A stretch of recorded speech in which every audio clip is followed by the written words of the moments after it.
Oh, hi! Welcome to Aquatazoo, where we like to nerd out over all things zoo and aquarium related. I'm l.semple, and today I'd like to talk to you a little bit about data-driven empathy with animal care. This is kind of a continuation of the theme from last week, and it's just there because I'm thinking about it a lot. I'm doing my dissertation. It involves a lot of scientific papers, as well as talking about leadership and empathy and belonging and all of these other kind of topics that are very important in the human workplace. But it's something that we are predisposed to in animal care for being very good at. I know I've said over the years that I've been doing this podcast that animal behavior, animal care tactics work with people, right? And I'm not saying, bribing all of your coworkers to do what you want with candy, though that does work. But I'm talking about how you need to watch tone, body language to understand what that other entity is communicating to you, whether it's an animal or a person. You need to kind of keep an eye on that because you have the skill already. If you're in animal care and you're good at your job and you're really working at it, you're really trying to understand the animals and what they're trying to communicate to you, then you are already possessing this type of skill that you can then apply to people. And also, this is one of the reasons why animal care staff, an entire group, can be at odds with their leaders because the leaders may be saying one thing and doing another. If animal care people sense that you're being dishonest or sense that something is wrong, they are going to pick up on it immediately and they're going to react abruptly, right? They're going to hate whatever you're about to say because you're not being transparent about it. They can tell that you're lying. It took me so long to realize that this was the issue in some of the workplaces that I've had. You're dealing with animal care professionals who watch animals for a living and interpret behavior. If you, as a person, as their leader, are going to come into a room and say, I value you so much, but your tone, your body language communicates an entirely different message, those people are basically going to hate you. Like, they can pick up on it. They know what's going on. They might not be able to articulate what they're thinking and sensing and feeling, but what it is the disconnect between your tone, all those different non-word communications that you're giving in addition to the words that you're saying. So they're hearing what you're saying, but if it doesn't match with the way you're carrying yourself, the tone that you're using, the approach that you're using, there's a disconnect there and they're going to be mad because they don't believe you. And I've seen animal care leaders struggle with this because they don't realize that that's what's going on. It took me a long time to realize it just from watching communication break down horrifically because leaders were coming in strutting and just the body language was communicating dominance as well as not listening, being very closed off or way too confident, and it just was not matching the message which was, oh, we care so much about you. We want to hear what you have to say. But the nonverbal communication that was happening at the same time did not match. It did not indicate that they cared or that they wanted to listen. They did not want to listen because when we did try to talk about it, they were not having it, right? And so that caused huge, epic panic and huge problems because the leaders who were animal people, I'm not sure how they didn't realize that they were communicating so poorly. But when you're dealing with animal caretakers who are professionals who do this, 8 hours a day plus probably, and they are receiving two different messages at the same time. Your body language and your tone and all of those non-word communication bits are communicating one message while you are delivering a speech that you have prepared that says something else. And those two, if they're not matching, it is a problem. And your animal care people will pick up on that immediately. My point here is that your animal care folks are observant. They are watching what's happening, whether it's with people or with animals, even if they don't realize it. It took me forever to realize that this is what I was picking up on. And when I was being told something by somebody who was very closed off with their body language or talking to me with a certain tone, that they were trying to tell me that they care so much, but then they were also crossing their arms and shaking their head and just non-verbally indicating to me that they don't care what I have to say about it. You know, it's a very difficult thing to try and communicate if you're not being authentic when it comes to animal care people. But we, as animal care people, already have these skills ingrained into our brains, whether we know we're using them or not. And we use data-driven empathy on a daily basis.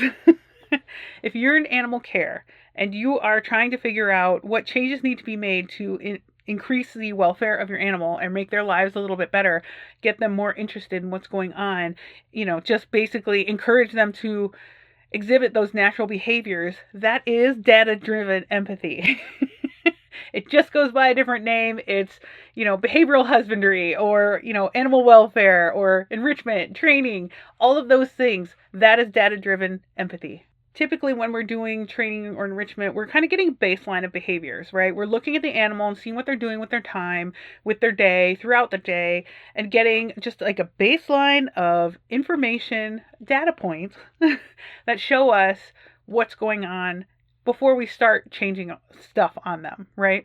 Once we get that baseline, we then can start introducing maybe some interesting enrichment ideas. We've probably discussed this, exactly what we're trying to attain here with these enrichment experiences. It might be an ice block, it might be, fun smells, it might be, many other things. It might be some actual like device, a ball, whatever.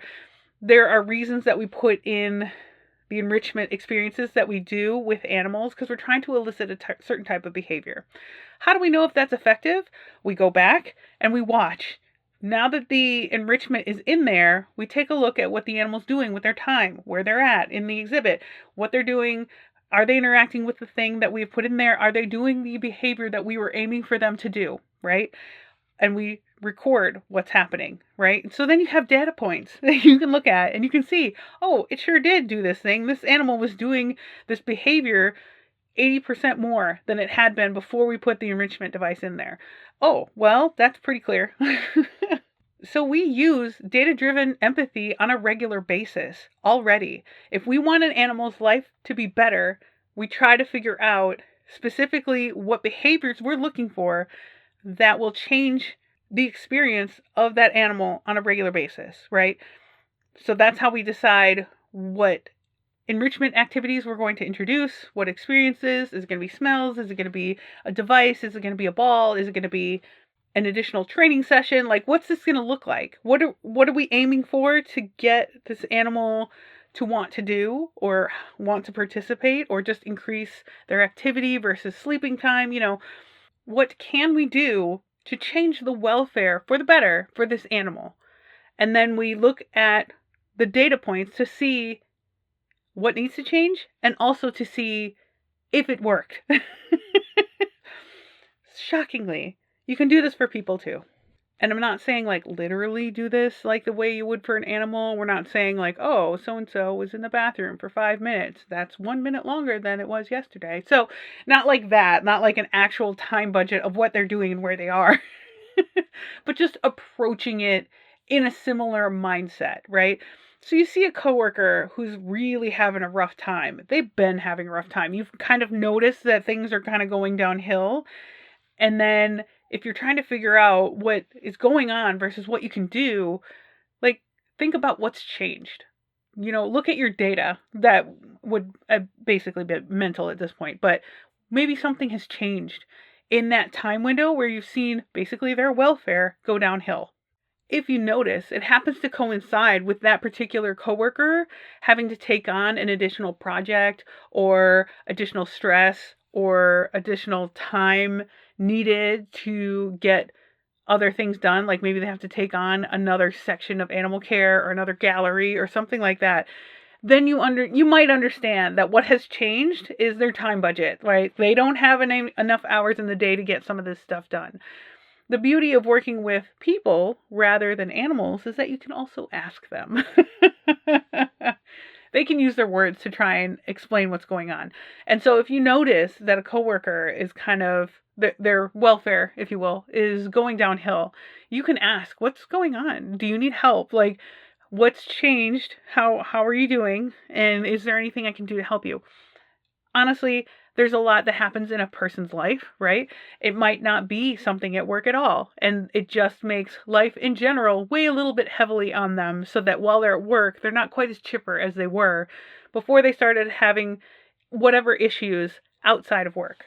And as much as we try to keep work and home life separate, some of us are better at that than others. There are times when you just don't have any more to give, right? And so you're just tired. You're just feeling worn out. Your coworkers might notice and they might ask you about it, right? It's not like they're trying to burden you with more questions and things. I think they're trying to help, but it's just they are trying to figure out from an empathy perspective as well as a data driven kind of perspective what's going on and how can we make this a little bit easier. Because just like the animals, we want our coworkers' welfare to be good too. And I think a lot of animal care team managers forget that. There's a lot of work that needs to be done. There's a lot of heavy lifting that needs to be done. As a group, we're trying to meet these goals. We're trying to better the lives of our animals, but it's important to not forget the welfare of the team also. You can only get so much productivity out of people before it starts kind of going downhill, right? As much as they want to meet those goals, they want to see the organization succeed, they want to see the animals succeed, there's only so much you can get out of people. And if you're asking too much over long periods of time and you're not paying attention to the well-being of those people, then you're basically kind of chewing up workers and spitting them out. And I know even if you don't work in animal care industry, you can probably think of some examples of workplaces that are known for doing that sort of thing. They work people hard, and yeah, the pay sure is good and the benefits are good, but they work people hard. And so there's a lot of turnover, and it's just because people can't handle working at that pace and trying to attain that level of efficiency for that long. And whether you work in zoo and aquarium industries or not, you probably know of some organizations that are known for doing this kind of thing, right? They're so efficient, they're so high performing, and that's great, but it's really coming at the expense of the people. And as much as leaders are trying to get the most out of their teams, there also has to be a little give and take. Otherwise, you're just going to wear them out. They're going to burn out. It's not good. In animal care, that's when the animals' welfare starts to suffer because their keepers can't keep up and they are suffering as well, right? And so they're not paying quite as much attention to the animals as they normally would. And there are issues that arise because people are getting tired. They're getting worn out. They're getting burnt out. And you can really just only keep people working at that pace for short periods of time. Even if you can do it for long periods of time, you are wearing that person out to the point that they might leave the industry entirely. Like, they just can't handle it. It's like, what do they say? Squeezing blood from a stone. It's really, really hard on people. And so that's why data-driven empathy needs to be a thing if it's not already. So just like when you're in animal care and you're watching the animals and you're kind of getting an idea for what their day is normally like and you see them going downhill as far as their welfare is concerned, we're professionals. We are looking into that. We're trying to figure it out and make it better. We don't always do that with each other. We don't always do that with people, even though we have the skill, right? We're doing these baseline versus, we made a change to try and fix this problem. Did it fix it? You're looking at the data. You know that the animal or the person is declining in their welfare. So putting those two together is what helps you come to the right conclusion and make the right changes so that the welfare stops going down. And just like in animal care, doing something one time doesn't fix the problem. A pizza party is not going to fix the issue, right? Sure, it's nice.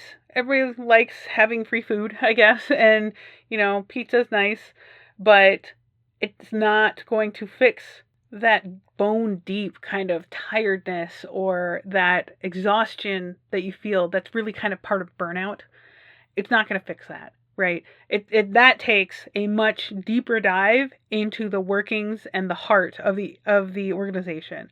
And that is not easy to do. It's not going to happen overnight. And sure, a pizza party could help a little with morale in the short term, but when you're working people really, really hard and they're not feeling the passion as much as they used to, like in animal care, that's a very, very passion driven industry, right? Or job. We do it because we love it. We love working with animals. We love seeing the animals thrive, et cetera, et cetera. You can still love it and also be exhausted and burnt out by it because it depends on all the other things that go in hand with that, data entry and trying to keep up with the meetings that are on your schedule and all of the other things that don't give you so much joy about the job. Like, I have scrubbed a lot of algae and scooped a lot of poop in my days, and that's not my favorite part about it, but it's still, better than sitting in an office. But that doesn't mean I don't get tired doing it. The pizza party or reward ceremony is not going to fix that exhaustion. It's not going to make the burnout go away. It's a nice gesture. Some people resonate with that kind of stuff a little bit better, the gifts and the recognition. Some people like that kind of thing. I generally don't care personally, but you also need to know your audience, and that's also part of the welfare, right? The kind of data-driven empathy that we're talking about here. Not all recognition is going to be the same for every person, just like not all rewards are the same for all animals.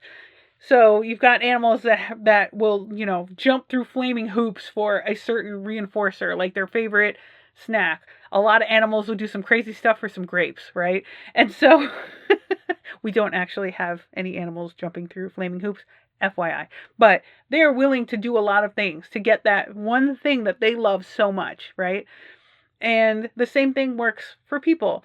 Some people really like gifts. They like that trophy that says that they are the best at the thing, right? And then there are other people who just want, a hearty handshake and a genuine thank you for doing a good job. And there are some people who want all the pomp and circumstance and just want to be showered with, screaming to the heavens kind of affection for what they do. Not everyone is the same. Not everybody loves the grapes versus the sweet potato versus the banana, right? There are lots of different preferences, and understanding the people and animals around you are kind of key to this data-driven empathy situation. You need to know what drives them. You need to know what is the most valuable to them. And you need to know what challenges they're facing and what makes their life hard, right? An animal that's in an enclosure who normally climbs a lot of stuff, but there's nothing to climb on in their enclosure, is probably going to be experiencing a not so fun situation in their day-to-day life, right? They can't say anything about it. They don't talk. So they just have to kind of indicate that they're not happy. And that might be just kind of sitting in the corner sleeping because there's nothing better to do. They don't have all the stuff that they want or need so that they can climb like they would normally be doing in the wild. And so we try to figure out like what's going on. And as animal care professionals, we're looking at their natural history. We're looking at their individual history. We're looking at all these different factors to try and figure out what could I do to make this animal's experience better with us and so that they live healthy, happy, engaged lives, right? You have to do the same with people. And we have the skills to do that because we're already doing it for the animals, but now we need to pivot and do it with people, which seems weird. It feels odd to do that because it is not modeled very well in the professional world. And so it's hard to explain why that's important, but animal care people already have a leg up on that, right? We already know what we're looking for. We want animals that are happy, they're engaged, they're doing their thing, they're doing all those natural behaviors that you would see in the wild. That's a happy animal. That's a good animal. They have good welfare. And even though we are people as well, we may not always recognize in our coworkers, in each other, what makes us happy, even though we can talk about it and discuss it and get down and have these deep conversations and communicate the things that make us like really happy in our lives and in our work, somehow it's just really easy to forget that kind of stuff and pay more attention to the animals than we do to the people. And as leaders in animal care, we need to be very mindful of that, because we can't fix it easily if things get out of hand and people find themselves working really hard without the reinforcement that they need, or without the passion driving them anymore. That's a problem. And you're not going to be able to fix that quickly.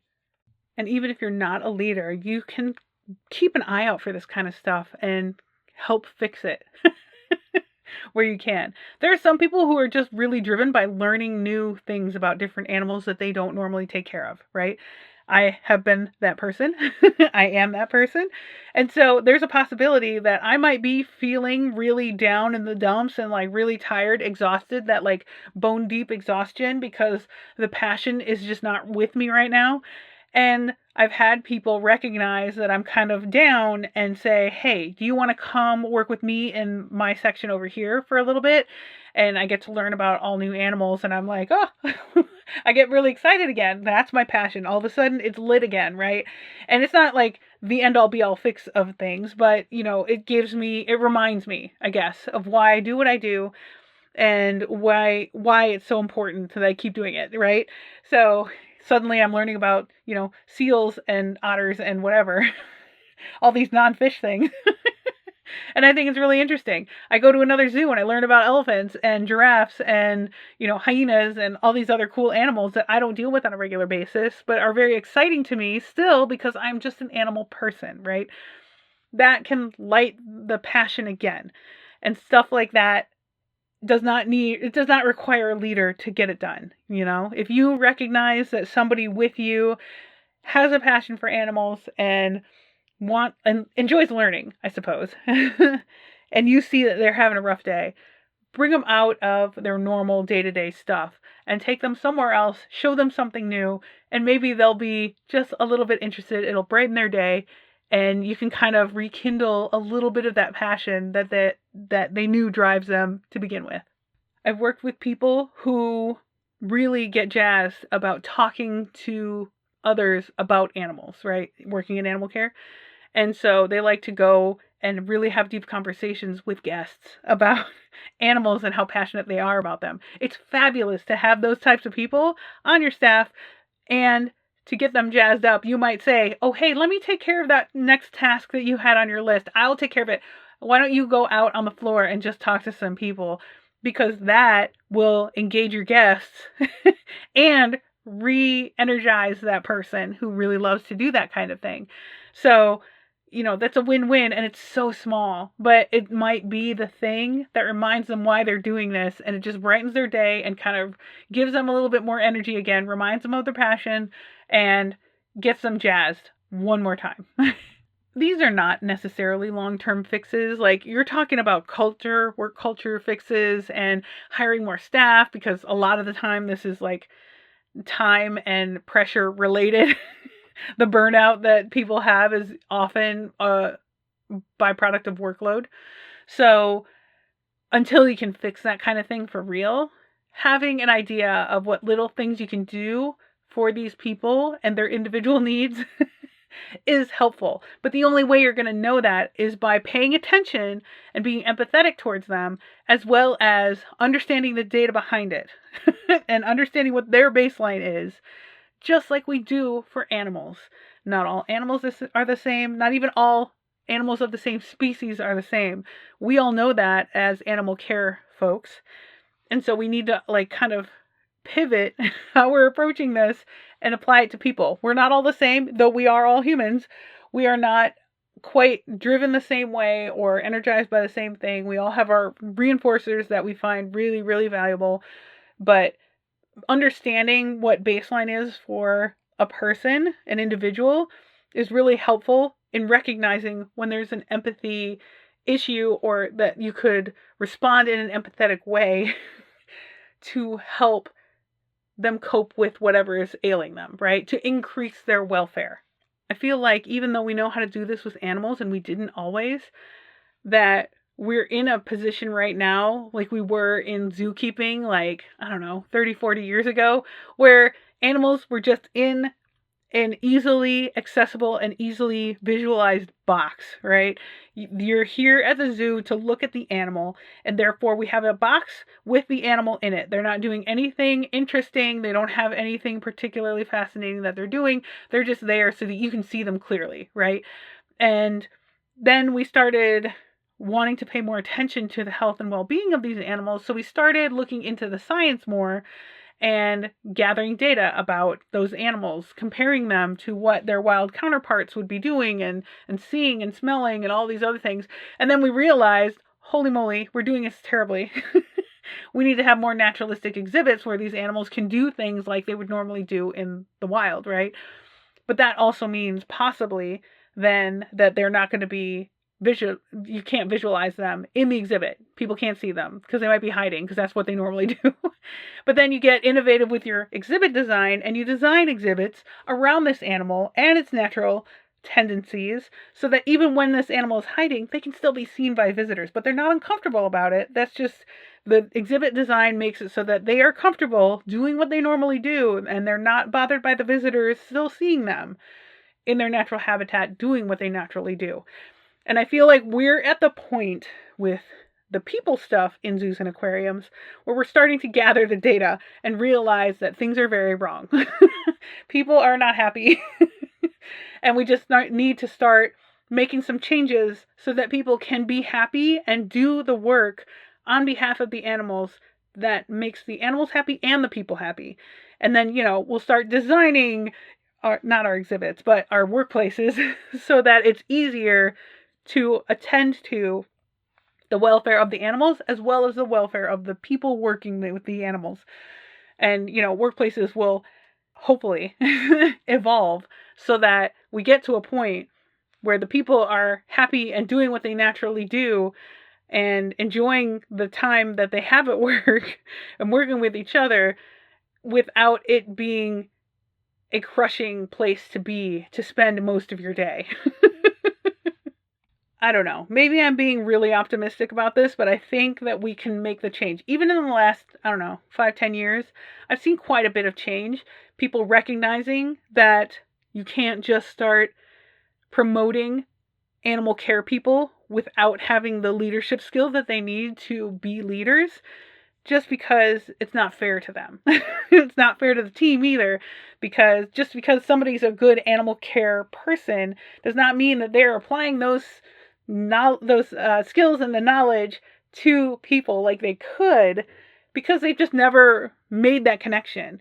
And it just is mind-blowing to me, because when I figured out that animal care people are just naturally good at communicating and being leaders of people because of their skill of observation and, measuring welfare and doing this data-driven part plus the empathy. It's wild to me that we don't have more absolutely masterful leaders in our industry, because we have the skill. We just need to remind ourselves how to apply it, or learn how to apply it differently. So I'm hoping that we're on the right track. We're going to make some good changes in the future, and that animal care jobs will be the best. They're already pretty good, but without the drama and without the time crushing crazy activity budget that we have, I think it'll be even better. And so I'm hopeful for that. Okay, if you have any questions about that or any other zoo and aquarium leadership management type things, write it up in an email and send it to me at aquatazoo@gmail.com. If you're enjoying the show, and I hope that you do, don't forget to follow or subscribe on your podcast player of choice. That way you'll get all of that sweet, sweet content as soon as it releases. If you'd like to support the podcast directly, you can find me at patreon.com/aquatazoo. And if you would like to take a vacation and you don't know where to start, I happen to be a personal vacation advisor with Magical Vacation Planner, and I would love to help you out. It does not cost you anything extra. The links are in the show notes. Okay, thanks for listening. I heart your faces. Okay, bye.